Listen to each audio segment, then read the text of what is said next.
Halo semuanya, ketemu lagi sama The Kursus Channel, tapi kali ini aku nggak ditemenin sama Mustafa karena khusus untuk konten kali ini tuh bakal ditemenin sama salah satu temen aku. Tolong dong perkenalkan diri dulu. Halo, eh, subscribernya The Kursun. Perkenalkan, nama saya Linda Duristi. BTW, kita temanannya udah lama ya. Dari awal gue kawin. Ngomong baru diajak duet nih masuk konten. Iya nih. Aduh. Setelah yang pertama Purnama.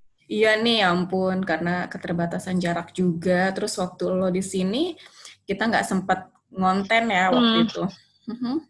Jadi ya lewat Zoom aja nih akhirnya kontennya. Yeah, finally. Dan ini konten khusus ya cuy, ini konten khusus yang bakal kita upload tiap malam Jumat ya. Karena kan pas banget momennya, ya nggak sih? Ya, Jumatan ngomongin jurik ya. Ngomong ini kosan gue kosong gitu, jadi kayak agak serem juga. Kontennya The Kursus ini kan identik banget sama perturkian, ya nggak sih?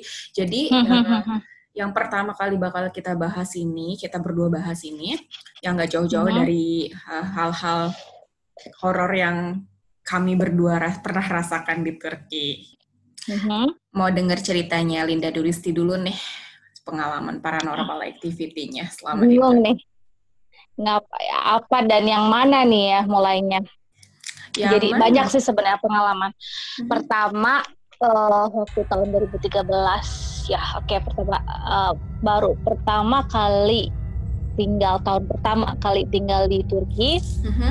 Baru 2 bulan, hampir 3 bulanan deh, itu baru ngerasain, barulah ada yang kebetulan keluar dari kamar mandi, ada yang lewat juga, numpang lewat. Jadi tapi yang lewat yang saya lihat itu hitam aja, kepala hitam kayak bayangan aja. Itu pertama kalinya lihat, dikejar. Lihat karena baru 3 bulan, maksudnya 2 bulan sih baru ngeliat itu. Kejarlah, penasaran siapa, nggak mungkin kan, ada hitam semua. Terus aku kejar, ternyata nembus tembok. Itu pertama kali ya. Pertama kali kelihat tahun 2013 di Turki. Itu udah langsung penasaran. Biasanya sih kalau di Indonesia kan selalu sering nih ya kan, kalau kita apa aja yang lewat itu selalu banyak, rame banget. Kalau di Turki kebetulan itu baru gak mau 3 bulan tinggal, baru kelihatan ada aktivitas gitu yang eksis pengen kenalan. Sebenarnya sih bayangan aja, bayangan bentuknya juga nggak kelihatan mukanya, cuman bayangan hitam tapi jelas tinggi banget, bentuknya laki-laki. Itu sih yang sering lihat sih. Jadi kalau dia lewat, kejar. Sebenarnya mau ngapain gitu. Jadi dalam rumah, kan rumah, kalau kita kan rumahnya di apartemen kan, gak mungkin dong ada orang paling atas, rumah kita tuh paling atas banget. Lewat, itu langsung kita nggak kejar deh, mau ngapain, karena iseng banget gitu. Sering banget kalau mau kenalan yuk gitu, nggak usah lah bolak-balik sok caper gitu kan kita juga kan maksudnya ini lagi asik-asik ngobrol nih, kasih tahu teman-teman, nggak sama keluarga sendiri lah, nggak sama suami, nggak, tapi kan ada teman orang Turki, aku ngeliat itu loh, nggak ada yang percaya satu pun. Dan bener banget. Soalnya Mustafa juga dulu gitu. Anyway, tapi di Turki pengalaman gue ngelihat, aku nggak pernah ngelihat yang kayak gitu ya sih sebenarnya. Cuman pernah ngerasain doang, dan mereka tuh nggak iseng, maksudnya kayak nggak ganggu lebih lanjut ke aku di apartemen yang lama. Jadi waktu di Turki ada yang ngetuk rumah gitu jam 12 malam, kirain Mustafa kan, ternyata gue baru inget gitu kalau Mustafa itu nggak pernah ngetuk pintu. Kalau dia pulang dia selalu pencet bel. Itu pengalaman horor pertama. Gue merinding cuy kalau ngomongin kayak gitu. Sebenarnya sih nggak apa-apa sih, sebenarnya nggak gangguin sih, enggak sih, rata-rata ya. Dari situ, kalau ngetuk bikin suara sih jarang orang sini. Maksudnya orang sini jarang, eksis aja. Cuman kayak pengen kenalan gitu, tapi malu-malu gitu. Jadi yang agresif tuh yang gitu. Yang agresif kita yang ngejar. Soalnya kita ini ngapain sih gitu, ngapain gitu kan. Ya kan, tapi bentuknya so far sih masih normal, wajar-wajar aja, kayak sweat gitu. Terus ya bayangan kayak tadi, pernah sih suatu ketika kan kalau di kan aku udah tinggal di Istanbul ya. Kalau stasiun bus itu kan ada yang dekat belakangnya kuburan gitu kan. Iya. Tapi nggak serem kan? cuy. Tapi nggak serem gitu, tapi nggak serem. Jadi aku tuh lagi naik bis kebetulan maghrib naik bis gitu. Terus ada ngeliat cewek gitu kan, ngeliatin cewek itu putih, emang orang sini kan putih ya, tapi putihnya tuh beda banget. Jadi aku liatin gitu, terus dia begini gitu sampai ngeliatin juga. Jadi bis dia lagi duduk stasiun bis, gue merinding juga stasiun bis, lagi duduk nunggu bis. Orang tuh nggak ada yang lihat, aku yang lewat itu kan, lewat bis itu jadi kayak ngelihat, jadi sampai lihat-lihatan gitu. Putih kayak bentuk orang sih, tapi kayak bentuk yang kayak Mrs. K yang di Indonesia gitu sih kayaknya. So far sih belum nemu kayak gitu, amit-amit ya. Cuman masih wajar aja sih, masih cantik-cantik aja. Cuman memang lebih pucet, terus kayak nggak ada apa ya, matanya kosong aja. Kalau ngelihat kita, cuman matanya kosong gitu. Kalau bentuk muka perempuan sih waktu itu, bentuk muka perempuan. Jadi kosong, pucet, paling gitu aja sih. Itu sih biasa ya kalau kayak gitu. Kalau perempuan kayak gitu sih bentuknya bener-bener sempurna gitu, bentuk orang gitu, nggak bayangan, nggak apa gitu. Merinding itu sih yang paling wah gitu kan ya, wah gitu ya. Ya itu sih nggak sih, masih cantik sih, jadi kayak nggak ada takutnya sebenarnya itu. Tapi ya sih gue amit-amit ya nggak mau juga sih, walaupun katanya mungkin kesannya kayak Huntu di sana itu lebih calm ya dibanding Huntu di Indo. Tapi gue kalau amit-amit nggak mau ketemu juga sih gitu, karena pengalaman kemarin denger suara aja, ini pengalaman kedua pernah denger suara di salah satu rumah teman, itu jelas banget 3 kali gue denger suaranya di apartemen itu. Terus gue nyuruh teman gue buat manggil, karena itu gue ngerasanya orang suaminya manggil jelas banget 3 kali. Terus baru sadar kalau misalnya dia itu ternyata nggak pernah dipanggil nama sama suaminya, selalu pakai nama julukan, Ashkem, Hayatem, itu manggil nama 3 kali. Terus gue langsung waktu itu nungguin Mustafa ya di rumah dia jam 12 malam. Terus setengah sadar nyuruh teman gue nyamperin suaranya tuh nggak ada yang manggil, cuy. Nggak ada rupanya ya. Iya, tapi suaranya doang. Tapi gue beneran deh kalau misalnya ketemu juga gue nggak siap dan nggak mau juga, cuy. Walaupun nggak seserem. Jadi baru belum dengar suara-suara, dapat suara-suara aja sih ya, so far oke lah, nggak apa-apa. Ada sih yang paling yang traveling. Yes. itu kayak bukan traveling deh. Oke. Coba ceritain. Pengajian on the road kayaknya ya. Oke. Soalnya waktu itu kan kebetulan aku nih kan juga bekerja sampingan. Jadi ada tamu memang, jadi tukang tour guide ya, penerjemah kali lebih tepatnya ya, penerjemah. Jadi ada satu keluarga, bapak, ibu, kemudian anaknya perempuan itu 4. Perempuan semua, masih usia sekolah lah, yang paling gede itu kuliah, pokoknya semuanya tuh perempuan.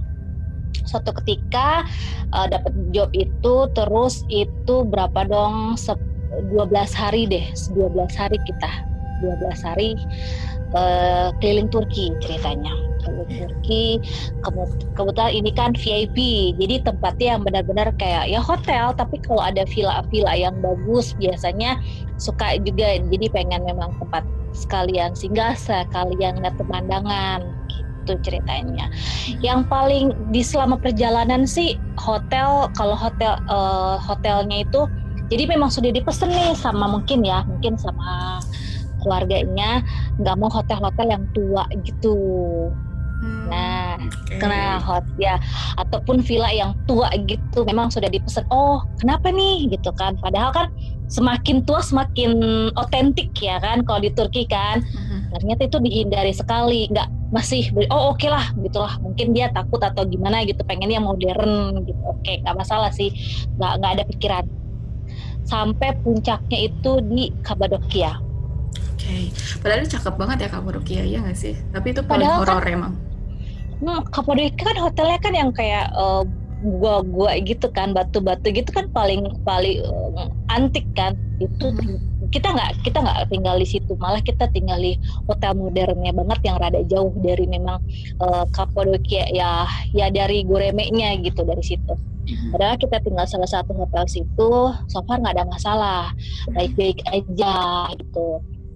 Pas kita ke open air museum kan, Kapadokia itu dia nginjekin kaki nih dari mobil, dia udah megang tangan itu, kak aku nggak mau turun, coba dulu yuk, nggak mau turun gitu. Tapi dialah akhirnya dia ngalah, ya udah yuk kita, ya udah kak aku coba lihat.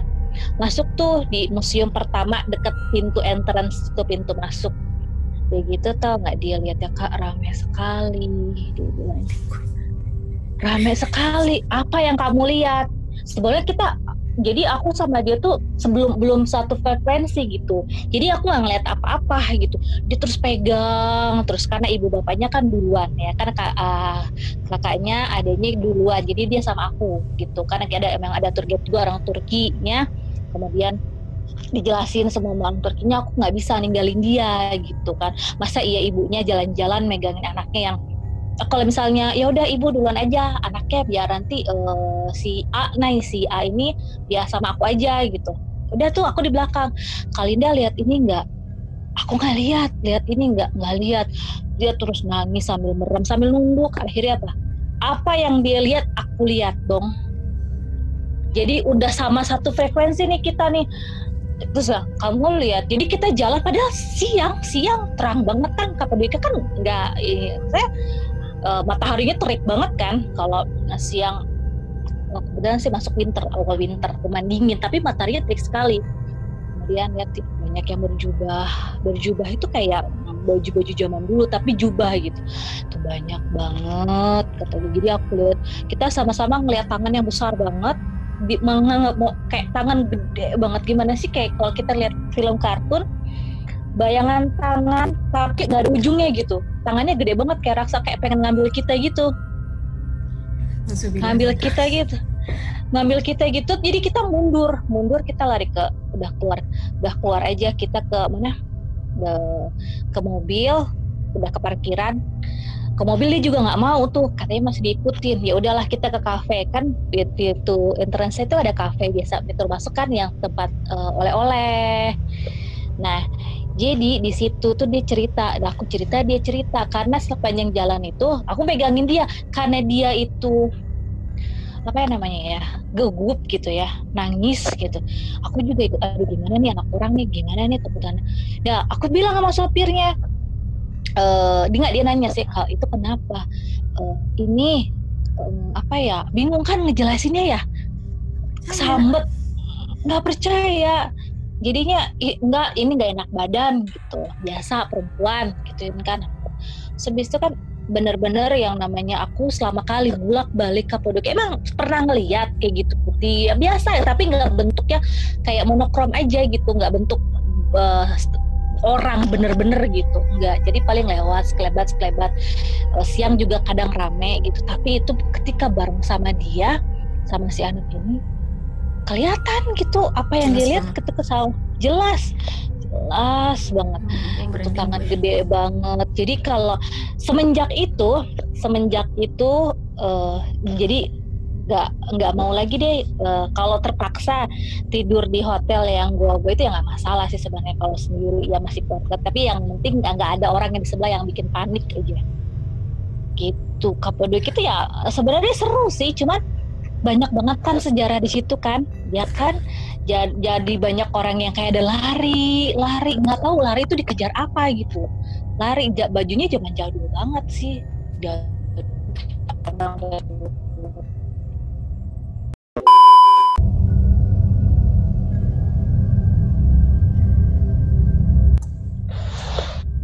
Oke, kita lanjut lagi. Soal yang tadi mereka ngomong.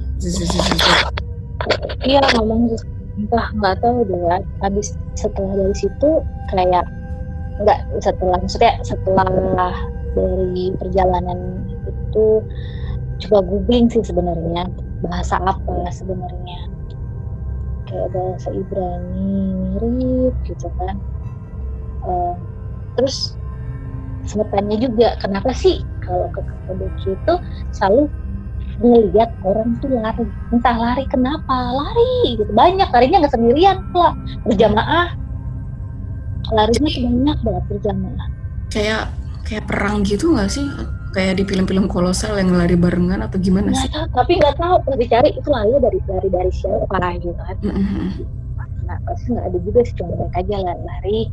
Habis itu setelah itu sih baru tanya ke suami itu kenapa gitu, karena memang sih sejarahnya dalam itu kan memang tempat itu kan tempat ngumpet ya sebenarnya kan. Ada tempat jadi tempat persembunyian kan sebenarnya kan, mungkin entah sebenarnya sih yang dari itu kan kita harus bedain kostum yang dia pakai kan, jadi menentukan kapan berlangsungnya satu histori. Makanya kayak dari bahasa pun nggak ngerti gitu kan, mungkin dari sejarah sih paling kita belajar, kan kita juga belajar sejarah gitu, untuk kalau tulis kan kita harus ngerti sejarah, cuman ya nggak kita insight ya nggak aku ngerti di situ kenapa ramai sekali dan itu bahasanya tuh yang sama sekali nggak paham.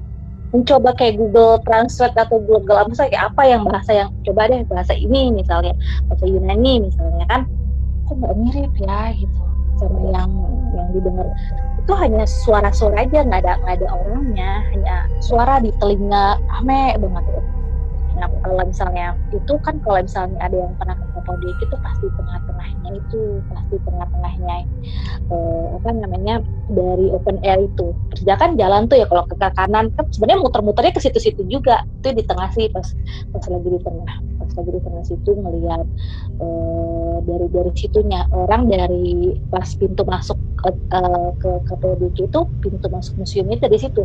Dia seakan lari tuh mau lari ke gua-guanya gitu, mau menuju ke sana. Tempat ngumpetnya mereka gitu. Back ke anak yang tadi, yang itu yang mau nanya sama gue. Terus gue mainin terus salah, kamu lihat apa aja kan. Itu kan sebenarnya kalau kita ke museum itu kan ada ini ya kayak mezar gitu ya, kayak ada tengkorak di dalamnya, itu kan ada tempat ya kan, ada kan di dalamnya tempat dia ibadah, ada juga yang tempat ada tengkoraknya di situ. Memang kan dikubur di situ, tapi mereka ada tempat ibadah, tempat berkumpul, itu kan kayak kota kampung. Kan maksudnya kayak kampung. Di situ gue ngeliat orang, dia ngomongnya orang gitu kan, tapi dia berbentuk orang gitu ya. Di semua ada yang pakai baju putih, ada yang pakai memang kain yang dililit aja, kain aja gitu yang begitu disampingkan yang begini yang dia pakai, tapi dia memang bajunya kan memang bajunya yang lebar-lebar ya, kain-kainnya yang lebar-lebar gitu, dia bilang gitu. Iya sih sama, cuman kalau muka sih nggak jelas sih, kalau muka nggak pek gitu, orang itu nggak jelas, kali bentukan aja kayak bentuk manusia. Secara yang aneh sih memang itu aja, tangan raksasa tapi nggak ada badan, nggak ada kepala. Itu sama-sama kita lihat-lihatan juga. Dan dia juga cerita sih, tapi dia nggak mau cerita banyak karena masih di Kapadokia kan. Ya diomongin kayak begini aja mereka kedenger gitu loh, apalagi lu ngomongnya di markasnya, ya gak sih? Iya, dan makanya baru tahu oke, itu kenapa keluarga ini tidak mau, maksudnya nggak mau yang terlalu otentik itu, nggak mau. Oke, gitu kan, maunya yang modern. Sebenarnya modern atau otentik sih semuanya ada isinya juga kan? Ya oke. Mungkin iya kan? Ya nggak sih? Semua rumah pasti ada isinya gitu, apalagi yang mungkin dia merasa kalau otentik itu rame banget atau gimana, nggak tahu juga. Lebih banyak. Nah,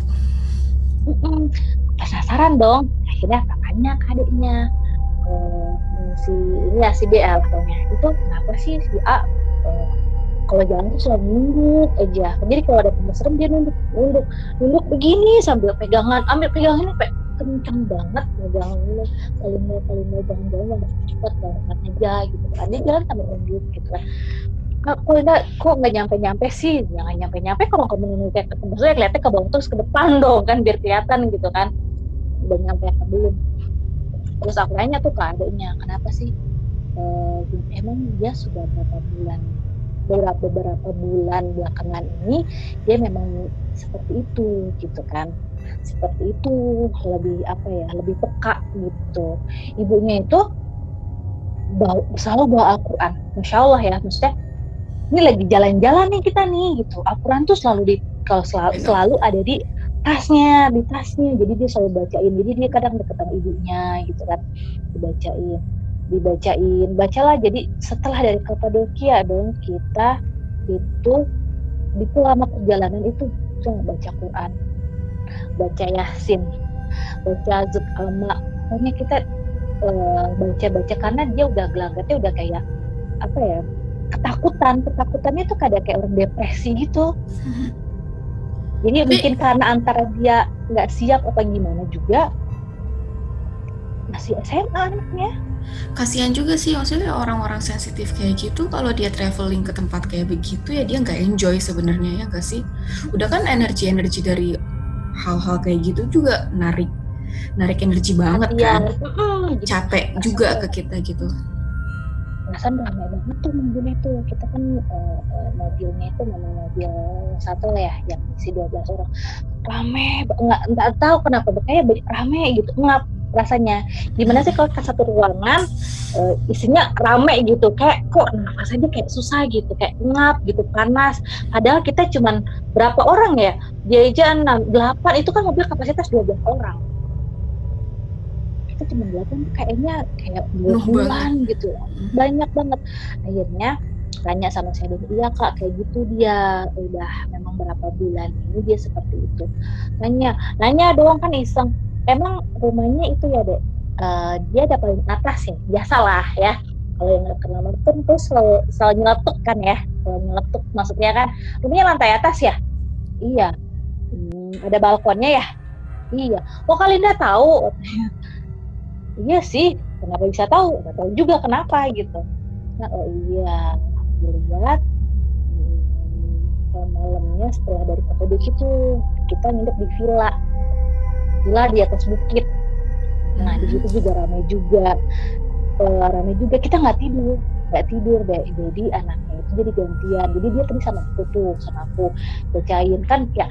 Tapi saudara-saudaranya kode saya istirahat aja gitu, nggak tahu kalau misalnya saudaranya yang sensitif ini tertekan sekali gitu, mungkin ya udah capek, dia pengen liburan mungkin ya, tapi kok nggak enjoy juga gitu. Jadi selama perjalanan kita pengajian, jadi baru kali ini nemenin kamu bukan jalan-jalan, perasaan ngajian on the road aja gitu. Kewalahan banget juga ya cuy. Iya sih, mungkin dia tidurnya nggak mau. Emang kamarnya kan memang bareng, jadi dia nggak mau, tadinya maunya tidur sama kita nih. Jadi aku nggak tidur lah, kan aku punya kamar sendiri deh, kamar sendiri, dia sendiri, pokoknya sopir sendiri, kamarnya biasa masing-masing. Tadinya terus si anak cewek-cewek ini malah jadi takut. Setelah dari Kapadokia itu malah jadi takut. Kalinda tidur sini dong, ya udah dong ya kan, di perempuan itu jadi ya udah aku ke kamarnya si anak-anaknya ini ya kan. Nah si yang sensitif itu tadinya kita tuh jadinya berlima dong, kan aku sama anaknya kan 4 cewek itu berlima di situ baca ya kan, ya udah ada aku udah tenang aja gitu. Oke nih dia, Kalinda tapi kita harus makan malam. Iya makan malam, tapi namanya villa kan ke resto itu kan jauh, ini gede-gede banget. Itu adalah nggak bisa disebutin tempatnya di mana ya. Itu jalan dia tetap aja nunduk gitu. Kadang bercandain, Neng udah dapat nggak duitnya? Jalannya kan untuk terus kan, kali dia nemu duit gitu, tetap aja dia nggak bisa diajak bercanda, serius tegang gitu kan, sampai ya kalau nggak ada kesiapan ya mungkin dia kaget juga kali, oh mungkin jurik Turki begini banget atau begini. Sebenarnya sih nggak terlalu serem ya kalau misalnya kita lihat ya. Compare sampai di sini mah. Gitu. Mungkin dia belum ada kesiapan juga. Mungkin karena dia capek, bayangin 12 hari dong kita di jalan gitu kan, jalan-jalan. Kondisi badan kita lemah kan, capek. Itu lebih mudah juga buat dia gitu. Ya banyak nih cerita sih sebenarnya, orangnya so far sih masih bentuk manusia semua, nggak ada yang kayak sesuatu yang lebih serem mukanya gitu, semua masih bentuk manusia, nggak ada bentuk binatang dan segala macamnya itu nggak ada yang dilihat. Aku juga karena sibuk jadi nggak merhatiin kanan kiri, megangin dia aja supaya dia tenang dia gitu. Apalagi ya paling itu sih, banyak memang orang Turki juga yang masih juga mereka nggak tahu ini apa gitu, mitosnya ini apa